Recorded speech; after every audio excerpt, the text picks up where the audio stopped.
Hey, on this episode we talk about why do you have to measure my house to give me a price, and why is my unit constantly running in the heat? You ask your comfort and energy questions and they get answered. This is the Ask Derek Cole Show.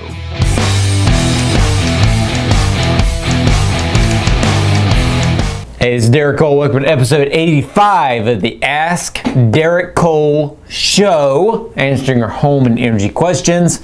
And it's been a nice, hot, ugly week. Kind of nasty, right? Like, really excited about it. Love nasty, hot weather. But we do have a few questions today for the show. Why do you need to measure my house to replace my unit? That's a good question because probably you've never heard that before, okay? The reason we need to measure your home is to do a load analysis on your home. Now, 99.9% of the time, when we replace your unit, it's going to be the exact same size. Yes, that is true. But in this state, you have to do what's called a load analysis, which is measure the home, measure the windows, measure the doors, measure insulation, see what direction the front door is facing, south, north, east, west, whatever. That's going to affect the load. And that's going to determine, after you do all those calculations, what size unit you need. Now, like I said, 99.9% of the time, it's going to be probably the same size. Now, this year already, I know of two situations in which we've gone down half a ton in size because they had a 30-year-old unit, and they added a deck to the home. They enclosed a deck to the home, and what was the south side is now the north side because all the windows are being shaded by the deck they added to it. They've upgraded the windows from single pane to double pane. So things do change in the course of a home life cycle.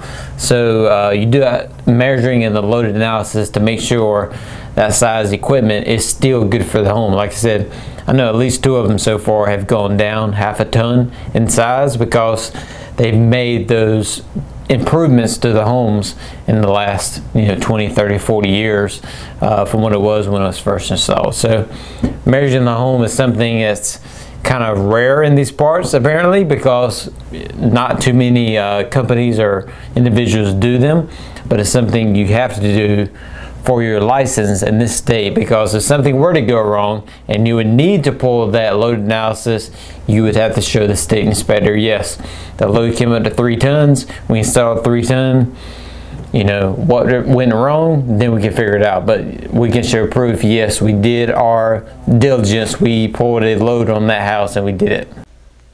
My unit keeps the home cool but doesn't stop running.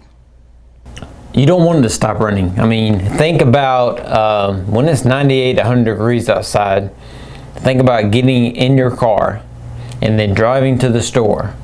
How many times did you turn off the AC? Probably not, ever.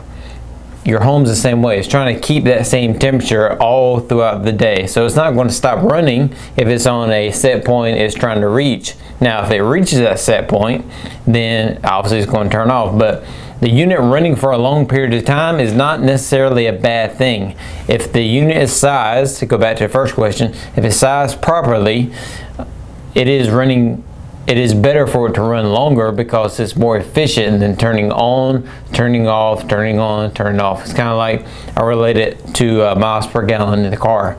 Okay, what's better for your car? Is it better to hop on 95 and drive to Wilmington?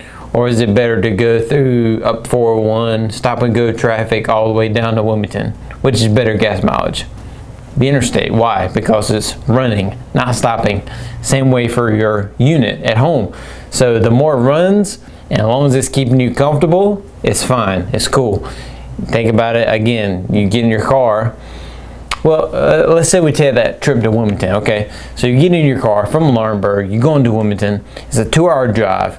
You get on the interstate, it's 98 degrees outside, you got the air on full blast, you get to about Maxton, about 10 minutes into the trip, you start to turn down a little bit because you're getting comfortable, and guess what you start noticing? It gets really cold the slower the fan goes. So then you turn the temperature up just a little bit because now you're cold in the car for the long trip. Same way in your house. The longer the unit runs, the slower the fan speed, the better it is to dehumidify and cool your home. The more time that air has to sit over that cooling coil and actually extract the moisture and the heat out of it before it blows it back in, the better it is for you. Same reason you get cold in the car on that 2-hour trip. You know, you're nice and toasty to start with, and then you're getting cold as you go on, and you turn the temperature up a little bit or turn the fan down. Same way in your home. So it's not really a bad thing for it to keep running all the time. And plus, with the 98, 100 degrees, you don't want it to stop running. If the unit stops running, you have a problem.